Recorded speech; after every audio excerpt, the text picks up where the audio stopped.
इस काम नूं जे कीता जाए ना अच्छे तरीके नाल अलहमदुलिल्लाह दुनिया ते यूरोप जाने की अरबां च जाने की जरूरत नहीं पेगी। अलहमदुलिल्लाह मेरे को हुण 15 लेले तैयार ने इस वक्त जेडे मैं सी ते सेल करने ने।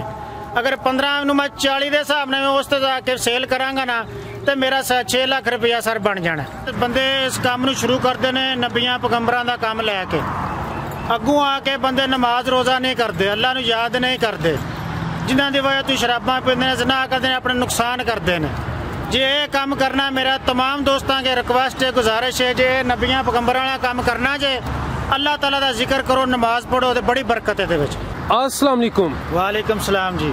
सर की हाल है? ठीक शुक्र अल्हम्दुलिल्लाह रब्बिल आलमीन। जनाब दा की नाम है? मेरा नाम जी फयाज गौर है। फयाज साहब किस इलाके तो तलक है? मैं गुजरात शहर, खास गुजरात शहर ना तलक रखदा जी।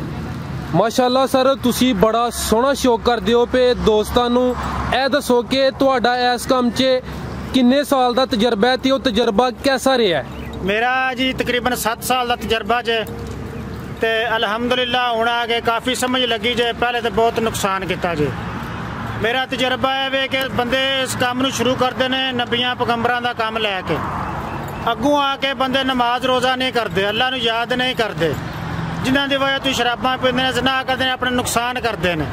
जे ये काम करना मेरा तमाम दोस्तों के रिक्वेस्ट है, गुजारिश है, जे नबियां पैगंबरां वाला काम करना जे अल्लाह ताला दा जिक्र करो, नमाज पढ़ो तो बड़ी बरकत है। माशाअल्लाह, यानी कि काम ते सुन्नत ते नाल जेडे दूसरे फर्ज ने वो भी पूरे करो। वो भी फर्ज भी पूरे करो। तो सर तुसी जिक्र किया है कि तुहानू इस काम च नुकसान भी होया है, लेकिन हुण अल्लाह दा शुक्र है कि तुहानू काफी ज्यादा तजर्बा हो गया, हुण तुसी कामयाब हो गए हो ते कामयाबी दी तरफ गामजन हो। जी जी। नुकसान केड़ी वजह तो होया ते हुण माशाअल्लाह तुसी की सिक्खिया है कि केड़ियां गल्लां ते बंदा काबू पा ले ते इस काम च कामयाबी मिल जांदी है? नुकसान जदों होया जे उदों मैनूं इस काम दी समझ नहीं सज। नवां बंदा सा, यूरोप जो आया सा, बड़ा रुपया लाया ना ते इन्हां दी देखभाल दा पता नहीं सी, खास करके सर्दियां दे विच। हुण ये पता लगा कि इन्हां दी मतलब खुशक चारा तुहाडे कोल होना चाहिदा, जिन्हों तुसीं कहंदे हो ए दी शक्ल च, मतलब तुहाडा लूसन होना चाहिदा सुक्का, जिहड़ा तुसीं इन्हां नूं सर्दियां च पाओ। ये जिहड़े जानवर बीमार नहीं हुंदे, लूसन गर्म हुंदा सर। रजका जे तुसीं हरा पाओ ते हरा रजका ठंडा हुंदा है, मूत्र करन दियां ओहदे नाल बीमार हो जांदियां, थल्लों जगह गिल्ली हो जांदी है, लूसन नाल जगह नहीं गिल्ली हुंदी। जिंदाबाद। यानी कि सर्दी में इन्हां नूं जेहड़ा चारा देना है वो कोशिश करो कि खुश्क होए, खुश्क चारा दिओ। ठीक है। एक तो पॉइंट हो गया ना कि सर्दी च तुहाडे जानवर जाया होए सन, लेकिन तुसी आस्ता आस्ता सीख लिया कि सर्दी च इन्हां दी की केयर करनी है। जी जी। एक तो पॉइंट हो गया ना कि जेहड़ा चारा है वो खुश्क होए ते जगह भी खुश्क होए, जगह भी खुश्क होए। इस तो इलावा होर की सीखिया है हुण तक तुसी इस काम तो? इस तो इलावा मैं सीखिया जे जनाब के इस काम नूं जे कीता जाए ना अच्छे तरीके नाल अलहमदुलिल्लाह दुनिया ते यूरोप जाने की अरबां च जाने की जरूरत नहीं पेगी। अलहमदुलिल्लाह मेरे को हुण 15 लेले तैयार ने इस वक्त जेडे मैं सी ते सेल करने ने। अगर 15 नूं मैं 40 के हिसाब ने उस ते जाके सेल करांगा ना तो मेरा 6 लाख रुपया सर बन जाना।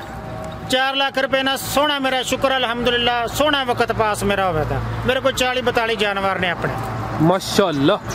तुहाडे कोल सर बकरे भी ने ते इस तो इलावा जेडे दूसरे जानवर ने मुंदरे यानी कि छतरे वो भी है ने? जी जी मुंदरे मेरे को थोड़े ने, ज्यादा मेरे को गुजराती बीतल बकरियां ने। गुजराती बीतल जी ठीक है।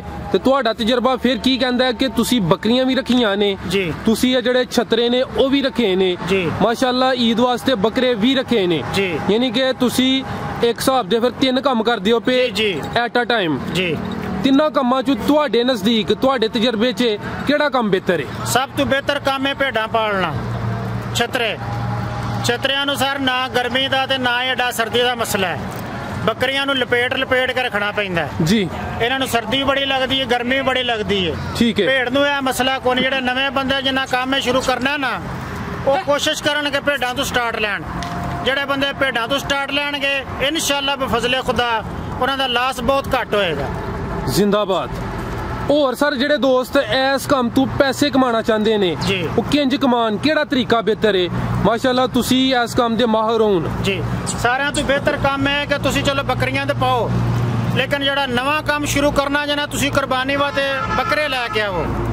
ਬੱਕਰੀਆਂ ਦੇ ਨਾਲ ਕੋਈ ਪੱਠਾ ਲੈ ਆਓ ਲਾਲਾ ਜੀ, ਪੱਠਾ ਲਿਆ ਕੇ ਪੱਠਾ ਵੀ ਜਵਾਨ ਹੋ ਜਾਣਗੇ, ਬੱਕਰੇ ਤੁਹਾਡੇ ਵਿਕ ਜਾਣਗੇ, ਨਹੀਂ ਤੇ ਤੁਹਾਨੂੰ ਤਜਰਬਾ ਹਾਸਲ ਹੋ ਜਾਏਗਾ, ਤੁਹਾਡੀਆਂ ਪੱਠਿਆਂ ਤਿਆਰ ਹੋ ਜਾਣੀਆਂ, ਤੁਹਾਡਾ ਕੰਮ ਅੱਗੇ ਟੁਰ ਪਏਗਾ ਸਰ, ਤੁਹਾਨੂੰ ਲਾਸ ਨਹੀਂ ਹੋਏਗਾ।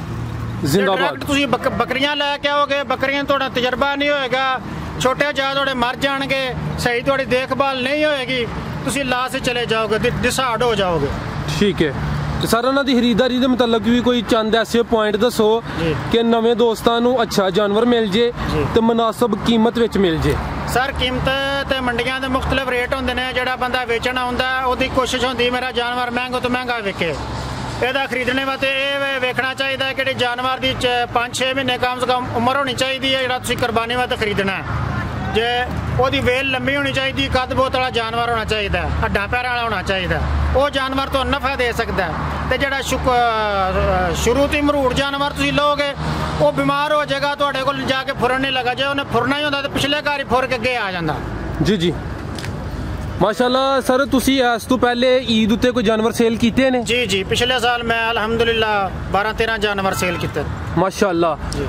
ਸਰ ਤੁਸੀਂ ਜ਼ਿਕਰ ਕੀਤਾ ਹੈ ਕਿ ਜਿਹੜਾ ਈਦ ਵਾਸਤੇ ਜਾਨਵਰ ਲੈਣਾ ਉਹਦੀ ਕਮ ਸੇ ਕਮ ਕੋਈ 5-6 ਮਹੀਨੇ ਉਮਰ ਹੋਣੀ ਚਾਹੀਦੀ ਹੈ। ਜੀ ਜੀ। ਸਾਲ ਦਾ ਕੁਰਬਾਨੀ ਲੱਗਦਾ ਹੈ? ਜਿਹੜਾ ਭੇਡ ਦਾ 6 ਮਹੀਨੇ ਦਾ ਕੁਰਬਾਨੀ ਲੱਗਦਾ ਹੈ, ਜਿਹੜਾ ਬੱਕਰੀ ਦਾ 14 ਮਹੀਨੇ ਦਾ ਕੁਰਬਾਨੀ ਲੱਗਦਾ। 14 ਮਹੀਨੇ ਜੀ। ਯਾਨੀ ਕਿ ਫਿਰ ਉਹ ਜਿਹੜਾ 6 ਮਹੀਨੇ ਦਾ ਲੈਣਾ ਉਹ ਤੇ ਈਦ ਤੋਂ ਕੋਈ 7-8 ਮਹੀਨੇ ਫਿਰ ਪਹਿਲੇ ਲੈਣਾ ਪਏਗਾ। ਜੀ ਅੱਛਾ। ਠੀਕ ਹੈ। ਤੇ ਸਰ ਤੁਹਾਡੇ ਨਜ਼ਦੀਕ ਫਿਰ ਕਿਹੜੀ ਮੰਡੀ ਬਿਹਤਰ ਹੈ ਤੇ ਕਿਹੜੀ ਨਸਲ ਬਿਹਤਰ ਹੈ ਜਿਹੜੇ ਦੋਸਤ ਈਦ ਵਾਸਤੇ ਬੱਕਰੇ ਪਾਲਣਾ ਚਾਹੁੰਦੇ ਨੇ? ਮੇਰੀ ਰਿਕੁਐਸਟ ਹੈ ਦੋਸਤਾਂ ਦੇ ਅੱਗੇ, ਜਿਸ ਵੀ ਇਲਾਕੇ ਵਿੱਚ ਬੰਦੇ ਤੁਸੀਂ ਰਹਿ ਰਹੇ ਹੋ, ਤੁਹਾਡਾ ਮਤਲਬ ਹੈ ਗੁਜਰਾਤ ਸ਼ਹਿਰ ਹੈ, ਤਾਂ ਫਿਰ ਤੁਸੀਂ ਗੁਜਰਾਤ ਜ਼ਿਲ੍ਹੇ ਦੀਆਂ ਬੱਕਰੀਆਂ ਖਰੀਦੋ ਜੀ। ਗੁਜਰਾਤ ਜ਼ਿਲ੍ਹੇ ਦੇ ਬੱਕਰੇ ਤੁਸੀਂ ਖਰੀਦੋ, ਭਾਵੇਂ ਟੈਡੀ ਖਰੀਦ ਲਓ ਭਾਵੇਂ ਦੇਸੀ ਖਰੀਦ ਲਓ। ਠੀਕ ਹੈ। ਜੇ ਤੁਸੀਂ ਆਪਣੇ ਕਿਸੇ ਵੀ ਲਾਹੌਰ ਨਾਲ ਤੁਹਾਡੇ ਤੱਲੇ ਕੇ ਗੁਜਰਾਲੇ ਨਾਲ ਸਿਆਲਕੋਟ ਨਾਲ ਕਿਸੇ ਤੁਸੀਂ ਇਲਾਕੇ ਤੋਂ ਆਪਣੇ ਇਲਾਕੇ ਦਾ ਮਾਲ ਖਰੀਦੋ ਤਾਂ ਤੁਸੀਂ ਕਾਮਯਾਬ ਹੋ। ਠੀਕ ਹੈ। ਯਾਨੀ ਆਪਣੇ ਇਲਾਕੇ ਦੀ ਨਸਲ ਹੀ ਬਿਹਤਰ ਹੈ? ਆਪਣੇ ਇਲਾਕੇ ਦੀ ਨਸਲ ਬਿਹਤਰ ਭਾਜੀ। ਤੇ ਉਹਨਾਂ ਦੀ ਫਿਰ ਜਿਹੜੀ ਤਿਆਰੀ ਹੈ, ਉਹਨਾਂ ਦੀ ਖੁਰਾਕ ਕਿਸ ਕਿਸਮ ਦੀ ਹੋਣੀ ਚਾਹੀਦੀ ਹੈ? ਜ਼ਿਆਦਾ ਤੇ ਕਹਿੰਦੇ ਨੇ ਕਿ ਹੀ ਚਰਾਈ ਕਰਾਨੇ ਆ ਈਦ ਤੋਂ ਪਹਿਲੇ, ਕੋਈ ਦਾਣੇ ਜਾਂ ਮੰਡਾ ਵਗੈਰਾ ਇਸਤੇਮਾਲ ਕਰਾਨੇ ਆ, ਤੁਹਾਡਾ ਤਜਰਬਾ ਕੀ ਕਹਿੰਦਾ? ਜਿਹੜਾ ਸਭ ਤੋਂ ਬੈਸਟ ਤਰੀਕਾ ਨਾ ਚਰਾਈ ਦੇ ਨਾਲ ਇਹਨਾਂ ਨੂੰ ਦਾਣੇ ਪਾਣੇ ਚਾਹੀਦੇ ਨੇ ਕੁਰਬਾਨੀ ਦੇ ਜਾਨਵਰਾਂ ਨੂੰ। ਠੀਕ ਹੈ। ਕੁਰਬਾਨੀ ਦੇ ਜਾਨਵਰਾਂ ਨੂੰ ਤੁਸੀਂ ਅਗਰ ਕਣਕ ਪਾਉਂਦੇ ਹੋ ਨਾ ਸੁੱਕੀ, ਸਭ ਤੋਂ ਬਿਹਤਰੀਨ। ਬੰਦੇ ਆਂਦੇ ਨੇ, ਕੋਈ ਕਹਿੰਦੇ ਨੇ ਅਸੀਂ ਭੇਜ ਕੇ ਪਾਉਂਦੇ ਆ, ਕੋਈ ਕਹਿੰਦੇ ਨੇ ਅਸੀਂ ਇੰਜ ਪਾਉਂਦੇ ਆ, ਸੁੱਕੀ ਕਣਕ ਬਿਹਤਰੀਨ ਹੈ ਭਾਜੀ। ਬਿਹਤਰ ਹੋ ਗਿਆ ਜਾਨਵਰ ਤੁਹਾਡੇ ਵਜ਼ਨ ਕਰਨ ਦੇ ਵਧਣ ਦੇ ਵੀ ਸਹੀ। ਸਰ ਜਿਹੜੀ ਗੰਦਮ ਹੈ ਜੀ, ਉਹ ਜਿਹੜੇ ਕੋਈ 7-8 ਮਹੀਨੇ ਰੱਖਣਾ, 7-8 ਮਹੀਨੇ ਰੋਜ਼ਾਨਾ ਇਸਤੇਮਾਲ ਕਰਾਣੀ ਹੈ ਜਾਂ ਈਦ ਤੋਂ ਪਹਿਲੇ ਕਰਾਣੀ ਹੈ? ਨਹੀਂ, 7-8 ਮਹੀਨੇ ਰੋਜ਼ਾਨਾ ਇਸਤੇਮਾਲ ਕਰਾਣੀ। ਕਿੰਨੀ ਕੀ ਇਸਤੇਮਾਲ ਕਰਾਣੀ ਹੈ? ਕਮ ਸੇ ਕਮ ਅੱਧਾ ਕਿਲੋ ਜਾਨਵਰ ਨੂੰ ਪਾਣੀ ਰੋਜ਼ ਦੀ। ਅੱਧਾ ਕਿਲੋ ਰੋਜ਼ਾਨਾ? ਅੱਧਾ ਕਿਲੋ ਤੋਂ ਸਟਾਰਟ ਲੈਣਾ ਹੈ। ਸਵੇਰ ਜਾਂ ਸ਼ਾਮੀ? ਸ਼ਾਮੀ ਜੀ। ਠੀਕ ਹੈ। ਇਸ ਤੋਂ ਇਲਾਵਾ ਗੰਦਮ ਦੇ ਇਲਾਵਾ ਵੀ ਹੋਰ ਕੋਈ ਚੀਜ਼ ਦੇਣੀ ਪੈਂਦੀ? ਗੰਦਮ ਤੋਂ ਇਲਾਵਾ ਬਿਹਤਰ ਹੈ ਅਗਰ ਤੁਹਾਡੇ ਕੋਲ ਚਾਰਾ ਨਾ ਲੂਸਣ ਤੁਹਾਡੇ ਕੋਲ ਤਿਆਰ ਹੈ, ਲੂਸਣ ਪਾਓ। ਲੂਸਣ ਸਭ ਤੋਂ ਇਹਨਾਂ ਦੀ ਅਹਿਮ ਫਸਲ ਹੈ। ਸਾਨੂੰ ਪਾਕਿਸਤਾਨ ਦੇ ਵਿੱਚ ਤਕਰੀਬਨ ਬੰਦਿਆਂ ਨੂੰ ਪਤਾ ਹੀ ਨਹੀਂ ਕਿ ਇਹਨਾਂ ਦੀ ਫਸਲ ਕਿਹੜੀ ਹੈ। ਜ਼ਿਆਦਾਤਰ ਬੰਦੇ ਸਟਾਲਾ ਪਾਉਂਦੇ ਨੇ, ਜਿਹਨੂੰ ਰਜਕਾ ਵੀ ਬੋਲਦੇ ਨੇ, ਸਟਾਲਾ ਵੀ ਬੋਲਦੇ ਨੇ, ਬਰਸੀਨ ਵੀ ਬੋਲਦੇ ਨੇ ਜੀ। ਉਹ ਇਹ ਬੱਕਰੀ ਭੇਡ ਦਾ ਚਾਰਾ ਨਹੀਂ ਹੈ, ਵੀ ਉਹ ਮੱਝਾਂ ਵਾਸਤੇ ਇਸਤੇਮਾਲ ਹੁੰਦਾ। ਇਹਨਾਂ ਦਾ ਜਿਹੜਾ ਚਾਰਾ ਹੈ ਉਹਦਾ ਨਾਂ ਹੈ ਲੂਸਣ, ਜਾਂ ਜੰਤਰ ਬੀਜਿਆ ਜਾਂਦਾ ਗਰਮੀਆਂ ਦੇ ਵਿੱਚ। ਲੂਸਣ ਦੀ ਮਕਦਾਰ ਜ਼ਿਆਦਾ ਮਹੀਨੇ ਚੱਲ ਜਾਂਦਾ, ਜੰਤਰ 1-2 ਮਹੀਨੇ ਚੱਲਦਾ। ਜ਼ਿਆਦਾ ਅਗਰ ਤੁਹਾਡੇ ਕੋਲ ਸਟਾਕ ਲੂਸਣ ਦਾ ਪਿਆ, ਤੁਸੀਂ ਕਾਮਯਾਬ ਫਾਰਮਰ ਬਣ ਸਕਦੇ ਹੋ। ਜ਼ਿੰਦਾਬਾਦ। ਸਰ ਤੁਸੀਂ ਬੱਕਰੀਆਂ ਦੀ ਤਿਆਰੀ ਦੇ ਮੁਤਲਕ ਬੜੇ ਸੋਹਣੇ ਇਹ ਜਵਾਬ ਦਿੱਤੇ ਨੇ। ਬੱਕਰੀਆਂ ਦੀ ਤਿਆਰੀ ਦੇ ਮੁਤਲਕ ਮਜ਼ੀਦ ਕੋਈ ਐਸੀ ਇਨਫੋਰਮੇਸ਼ਨ ਜਾਂ ਸਵਾਲ ਰਹਿ ਗਿਆ ਹੋਏ ਜਿਹੜਾ ਮੈਂ ਨਹੀਂ ਪੁੱਛਿਆ? ਜੀ ਤੁਸੀਂ ਕੋਈ ਸਵਾਲ ਕਰੋ, ਮੈਂ ਤੁਹਾਨੂੰ ਜਵਾਬ ਦੇਣਾ ਉਹਦਾ। ਠੀਕ ਹੈ। ਜਦੋਂ ਬੱਕਰਾ ਤਿਆਰ ਹੋ ਜਾਣਾ ਹੈ, ਉਹਨੂੰ ਫਿਰ ਮੰਡੀ 'ਚ ਸੇਲ ਕਰਨਾ ਵੀ ਇੱਕ ਫਨ ਦਾ ਕੰਮ ਹੈ ਜੀ। ਉਹਦੇ ਮੁਤਲਕ ਵੀ ਦੱਸੋ। ਕੋਈ ਦੋਸਤ ਲਾਲਚ ਕਰ ਜਾਂਦੇ ਨੇ, ਰੇਟ ਅੱਛਾ ਲੱਗਦਾ ਹੁੰਦਾ ਹੈ ਜੀ ਜੀ, ਉਹਨਾਂ ਦੀ ਜਿਹੜੀ ਫਰੋਖਤ ਹੈ ਉਹਦੇ ਮੁਤਲਕ ਵੀ ਕੋਈ ਪੁਆਇੰਟ? ਅੱਜ ਕੱਲ ਭਾਜੀ ਇੰਟਰਨੈਟ ਦਾ ਦੌਰ ਹੈ, ਆਪਣੇ ਫਾਰਮ ਦੀਆਂ ਤਸਵੀਰਾਂ ਨੈਟ ਦੇ ਉੱਤੇ ਚਾੜੋ, ਸਭ ਤੋਂ ਸੌਖਾ ਕੰਮ ਹੈ। ਤਾਂ ਦੁਨੀਆ ਤੁਹਾਡੇ ਨੈਟ ਤੇ ਰਿਸਰਚ ਕਰਕੇ ਤੁਹਾਡੀਆਂ ਤਸਵੀਰਾਂ ਵੇਖੇ ਦੀ ਜਾਨਵਰਾਂ ਦੀਆਂ, ਬੰਦਿਆਂ ਨੂੰ ਖੇਚਲ ਵੀ ਨਹੀਂ ਆਉਣ ਲੱਗੀ। ਜਿਹਨੂੰ ਜਾਨਵਰ ਪਸੰਦ ਲੱਗਣਗੇ ਤੁਹਾਨੂੰ ਖੁਦ ਰਾਬਤਾ ਕਰਕੇ ਦੁਨੀਆ ਤੁਹਾਡੇ ਘਰ ਆ ਜਾਏਗੀ। ਮੰਡੀਆਂ ਤੇ ਲਿਜਾਣ ਦੀ ਜਾਨਵਰਾਂ ਨੂੰ ਜ਼ਰੂਰਤ ਨਹੀਂ, ਅਗਰ ਤੁਸੀਂ ਜਾਨਵਰ ਅੱਛੇ ਤਿਆਰ ਕਰਦੇ ਹੋ। ਠੀਕ ਹੈ। ਸਰ ਤੁਸੀਂ ਪਹਿਲੇ ਜ਼ਿਕਰ ਕੀਤਾ ਸੀ ਮਾਸ਼ਾਅੱਲਾ ਤੁਹਾਡੇ ਕੋਲ 15 ਬੱਕਰੇ ਨੇ, ਅਗਰ 40,000 ਦੇ ਵੀ ਸੇਲ ਹੋਣ ਤੇ 6 ਲੱਖ ਬਣਦਾ। 6 ਲੱਖ ਤੇ ਬਣ ਗਿਆ, ਲੇਕਿਨ ਉਹਨਾਂ ਤੇ ਜਿਹੜਾ ਖਰਚਾ ਉਹ ਕਿੰਨਾ ਹੋਣਾ ਹੈ? ਖਰਚਾ ਸਰ ਇਸ ਤਰ੍ਹਾਂ ਹੈ ਕਿ ਖਰਚਾ ਨਾ ਤਾਂ ਤਕਰੀਬਨ 1.5 ਲੱਖ ਖਰਚਾ ਨਾ ਤੇ ਹੁੰਦਾ, ਬਾਕੀ ਬਚਤ ਹੈ। ਬਾਕੀ ਬਚਤ ਹੈ। ਠੀਕ ਹੈ। ਸਰ ਤੁਸੀਂ ਬੜਾ ਕੀਮਤੀ ਇੰਟਰਵਿਊ ਦਿੱਤਾ ਹੈ। ਮੈਂ ਚਾਹੁੰਦਾ ਵਾਂ ਕਿ ਵੀਡੀਓ ਲੰਮੀ ਨਾ ਕਰਾਂ, ਜਿਹੜੀ ਮਜ਼ੀਦ ਇਨਫੋਰਮੇਸ਼ਨ ਹੈ ਉਹਨੂੰ ਇਨਸ਼ਾਅੱਲਾ ਦੂਸਰੀ ਵੀਡੀਓ 'ਚ ਕਵਰ ਕਰ ਲੈਂਦੇ ਆ। ਜਿਹੜੇ ਦੋਸਤ ਜਨਾਬ ਨਾਲ ਰਾਬਤਾ ਕਰਨਾ ਚਾਹੁੰਦੇ ਨੇ, ਭਾਈਆਂ ਦਾ ਰਾਬਤਾ ਨੰਬਰ 0340 65 96 219। WhatsApp है ਇਹਦੇ ਤੇ? WhatsApp ਜੀ ਹੈ। ਠੀਕ ਹੈ। ਜੀ ਸਰ ਤੁਹਾਡਾ ਬਹੁਤ ਸ਼ੁਕਰੀਆ, ਤੁਸੀਂ ਆਪਣਾ ਕੀਮਤੀ ਵਕਤ ਦਿੱਤਾ, ਬੜੀ ਅੱਛੀ ਤੇ ਉਮਦਾ ਗੁਫ਼ਤਗੂ ਕੀਤੀ। ਇਨਸ਼ਾਅੱਲਾ ਜਲਦ ਨਵੇਂ ਇੰਟਰਵਿਊ ਨਾਲ ਤੁਹਾਡੇ ਨਾਲ ਹਾਜ਼ਰ ਹੋਵਾਂਗੇ। ਬਹੁਤ ਸ਼ੁਕਰੀਆ, ਅੱਲਾ ਹਾਫਿਜ਼।